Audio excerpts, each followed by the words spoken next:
Welcome back to the Deep Dive, your shortcut to being well informed. Today we're diving into a term that's, well, it's everywhere in modern workplaces: OKRs, objectives and key results. Maybe you've seen them scribbled on a whiteboard or heard them debated in meetings. Perhaps you've even, tried implementing them yourself. But for something so common, they often feel a bit mysterious, don't they? And here's the thing, a lot of initiatives that start with all this OKR passion, they often tend to, well, they fizzle out, right? At quite hitting their stride. So, our mission for this deep dive is to unpack OKRs, not just clearly, but in a way that's genuinely useful for you and maybe spark some new thinking. We're going to clarify what they really are, how they should work ideally, and crucially, why keeping them going is often so hard. We're looking at insights from a source that really grapples with these questions, offering a practical, but also, I think, quite aspirational view on setting goals. Absolutely. And if you've ever felt like hitting ambitious goals is a struggle, well, it's probably not just you. It's rarely a personal failing. It's more that OKRs, while they seem simple on the surface, they actually touch on some pretty complex stuff. Human behavior, organizational dynamics. It gets tricky when you try to actually do them. So yeah, we're here to cut through some of that fog, offer some clarity, and hopefully some really actionable takeaways for you. By the end of this, you should have a much better handle on why some goals really drive progress and why others just, don't quite land. Okay, let's get into it then. For those of us who hear OKR all the time, but maybe aren't 100% solid on the definition, what are we actually talking about? Objectives and key results. Exactly. OKR. It stands for objectives and key results. So the objective is the what. What do you want to achieve? And this isn't just a task list, right? It's meant to be a bold, kind of inspiring direction. It should be something that makes the team lean in a bit, maybe sit up taller, thinking, wow, if we actually pull that off, it would really change things. It's about setting a vision that really sparks some ambition. Gotcha. So it's not just finish Project X by Tuesday. It's more like revolutionize customer onboarding with Project X, something bigger. Precisely. That elevated sense of purpose, that transformative potential that's really key for the objective. And then the key results. These are how you measure if you're actually getting closer to that big, ambitious objective. They have to be specific, measurable outcomes. Think of them as your scoreboard. They tell you clearly if you're making real progress. Okay, measurable is good. I appreciate that. But isn't there a risk? Like, if the objective is too big and inspiring, it becomes vague. How do you become the industry leader from just being a nice slogan? That's a really important point. And the key is in crafting those key results. They can't just be numbers. They have to be clear indicators of impact. So for your industry leader example, the KRs wouldn't be research green stuff. No, they'd be things like reduce data center energy use by 25%, or achieve ISO 14001 certification, maybe capture 15% market share in the green energy sector. See, each one is specific, measurable, and it directly shows progress towards that big, inspiring goal. That direct link, the specificity, that's what keeps the objective grounded, stops it from being just fluff. Right, that makes sense. Speaking of ambitious goals that really shift your thinking, I heard there's a great story about explaining OKRs using a university analogy. Yes, my daughter, actually. She saw all my OKR books scattered around and just asked, Mom, what is an OKR anyway? So I tried to make it relatable. I said, okay, imagine you decide you want to go to that small local university down the road. How does that feel? And she was like, yeah, that feels totally doable. I could probably get in pretty easily. Okay, achievable, comfortable. Exactly. So I said, okay, now instead, imagine you decide you want to go to Harvard. Her eyes just widened. Harvard? No way. How could I ever do that? That's like impossible. Big difference in reaction. Huge. So I pushed a bit. Picture it though. Walking across the Harvard campus, amazing classes, late night studying in that famous library. And you could see something click and say, wow, okay, just thinking about it makes my heart race a bit. But if I really wanted to get there, I'd have to study completely differently, like totally change my approach. My GPA would need to be perfect, and I'd have to build my personal brand with activities and stuff. That's incredible. She instantly saw it required a whole different level of effort and strategy. What was the main takeaway? That's the core lesson right there. If you aim for Harvard, even if you don't end up getting in, the way you push yourself, the new strategies you try, the sheer effort, it takes you so much further than if you only aim for the local place. That is what a good OKR does. It sets an inspiring bar that forces you to rethink everything, to stretch, regardless of whether you hit 100%. That's a brilliant analogy. It really captures the aspirational side. But let me push back slightly. What about the risk of burnout? If you set these Harvard goals and teams keep falling short, couldn't that be demoralizing? Especially if they feel they don't have the resources. That's a very fair and critical point. The Harvard idea isn't about setting impossible goals just to frustrate people. It's about setting aspirational ones that demand more. The balance is key. OKRs are often designed to be stretch goals maybe you only expect to hit 70%. That stretches the point. If a team consistently falls way short, it's not necessarily failure, it's data. The retrospective asks why. Was the objective truly too big for the context? Was the strategy wrong? Or did we achieve something amazing that still moved us forward more than a safe goal would have? It's supposed to be a learning tool, not really a performance hammer. Okay. That reframes it. So Okay. we know what they are, we get the ambitious mindset. But how do you actually do them? How do you run the process so that initial excitement doesn't just, you know, collapse halfway through? You mentioned a cycle, right? Absolutely. It's definitely not a set it and forget it thing. It's a continuous loop.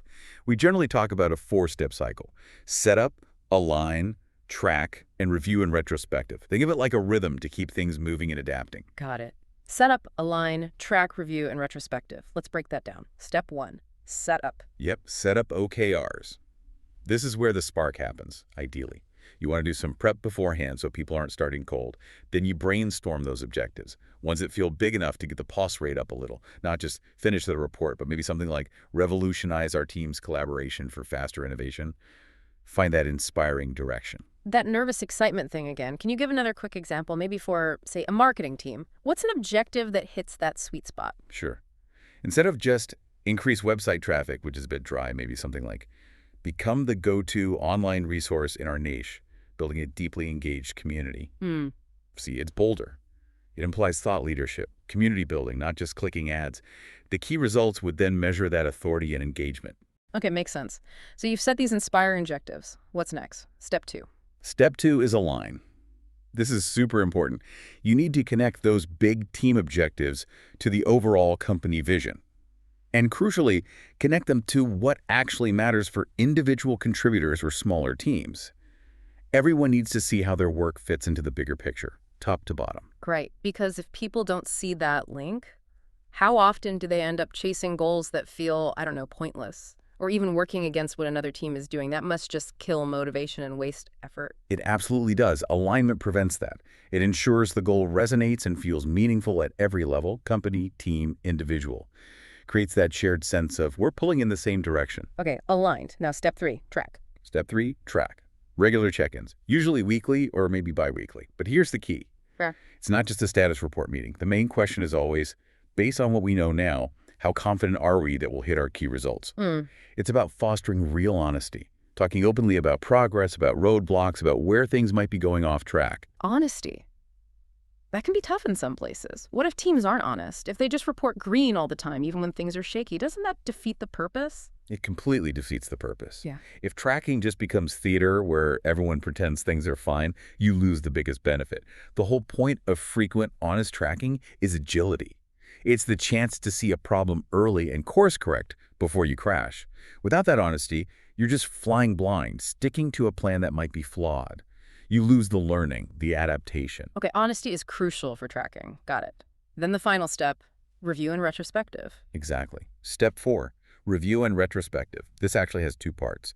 The review is about the what. Did we hit the key results? Did the numbers go up, down, sideways? It's the objective look at the outcomes. Numbers don't lie. Then the retrospective is about the how. How did we work together? What processes helped or hindered us? What did we learn? Did we, spend 3 weeks arguing about PowerPoint fonts instead of tackling the real work? The dreaded PowerPoint font debate.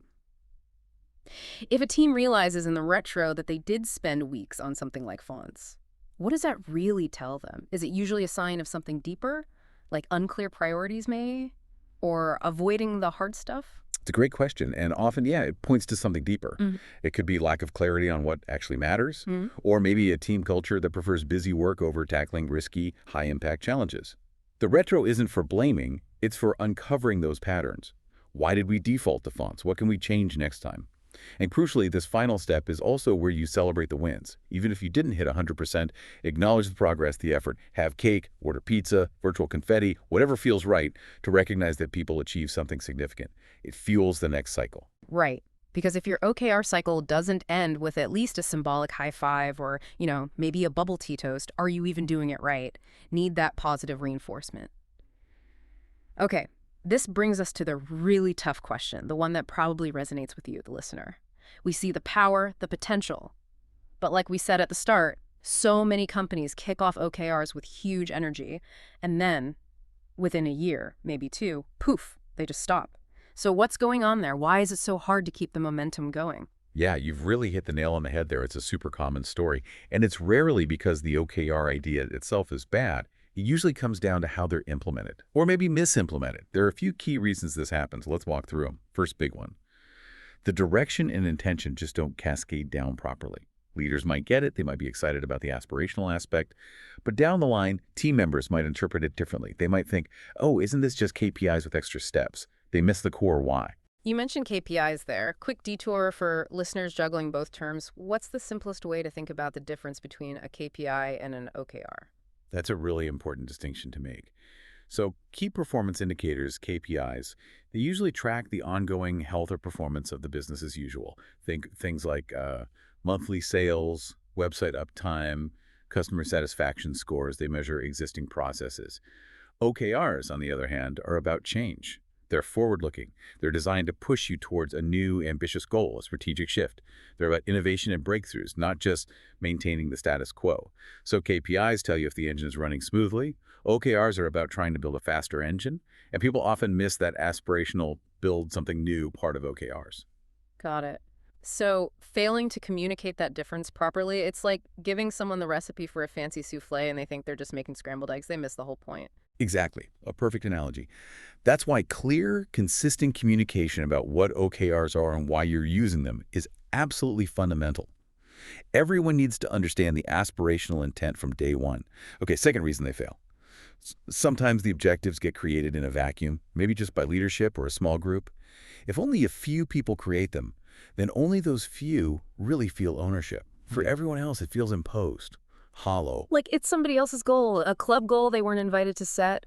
And yeah, if you don't feel ownership, why would you go the extra mile? Your motivation just tanks. Precisely. That lack of broad ownership, of co-creation, it just quietly suffocates the initiative over time. Reason number 3. Too many rules, too many templates. Bureaucracy overload. Sometimes, in an effort to make it official, organizations over-engineer the process. Suddenly, OKRs feel like this complex, intimidating thing. Instead of inspiring people, it just buries them in admin. Filling out forms, updating trackers. It feels like more corporate checklist stuff, and that kills the excitement fast. So it's a balancing act, right? You need some process for consistency, but you're saying, especially early on, keep it simple. How simple is too simple, though? Where's the line? It's definitely about starting lean and letting it grow organically, especially when you're first introducing OKRs. Keep the barrier to entry really low. Maybe just declare your quarterly OKRs in a shared doc like Confluence or even a simple spreadsheet. Track them with those honest weekly check-ins. Hold the review and retro. That's it. Don't demand 10 different dashboards and complex scoring systems right away. Let the culture of ambition and accountability build first.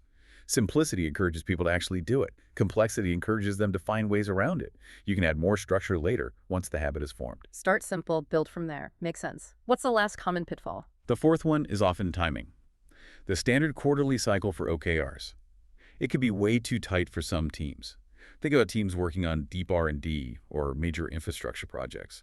3 months might barely be enough time to get started, let alone see meaningful movement on big key results. So that rigid quarterly cadence doesn't work for everyone. The cycle needs some flexibility. So OKRs are definitely not one size fits all. It's more like a framework you adapt to your specific context, not a rigid process you force onto every team. How does a team figure out the right timing for them? Again, it often comes out in that retrospective. If a team consistently feels like they're reporting no change on KRs after 3 months, or they feel constantly rushed and unable to do deep work, the cadence might be wrong. Maybe for that team, a 6-month objective makes more sense, with quarterly KRs acting like checkpoints. Or even an annual objective for really big strategic bets. The framework itself is flexible. It's the implementation that sometimes becomes too rigid. Teams need the autonomy to figure out the rhythm that matches their work. Right, because if you don't adapt it, if you force that rigid cycle, then your organization risks becoming, as you said, just another company that gave up on OKRs after a year. And you lose out on what could be a really powerful driver for change. Exactly right. Ultimately, keeping OKRs alive and effective isn't about stricter rules or more templates. It's about making them deeply meaningful, integrating them naturally, and ensuring they genuinely inspire people to think bigger and aim higher. Okay, let's do a quick recap of the core takeaways for you, the listener. OKR stands for Objectives and Key Results. Simple enough. The objective is what your big, bold, inspiring goal. Think Harvard, not the local uni. The key results are how you measure progress. They must be specific, measurable outcomes, your scoreboard. And the OKR cycle keeps it moving. Set up, align, track, and review in retrospective. And maybe the biggest thing to remember is the feeling. OKRs should inspire, right? Not intimidate. They should stretch you, pull you further than you thought you could go, make you rethink how you work, but they should still feel like something genuinely worth chasing. It's about finding that exciting, energizing direction. Absolutely. This deep dive really highlights how potent the right kind of ambition can be, but also how easily that power gets lost if we get tangled in process or maybe just afraid to aim high enough. So here's a final thought for you to take away and mull over. What's one goal you've maybe been hesitant to really go after? Maybe it felt too big, too much like a task. Now, what Harvard-level aspiration could you set for yourself if you reframed it? Not as a chore, but as a truly inspiring objective, with some concrete, measurable key results to track your journey. Just thinking about that shift in perspective from task to inspiration, you really unlock different ways of thinking, different levels of energy. So I encourage you to reflect on that. Maybe even sketch out what that big objective and those first few key results might look like for you. It really is about making those big goals feel less like, I don't know, homework and more like an adventure worth taking, a real journey towards impact. Thanks for diving deep with us today. Boom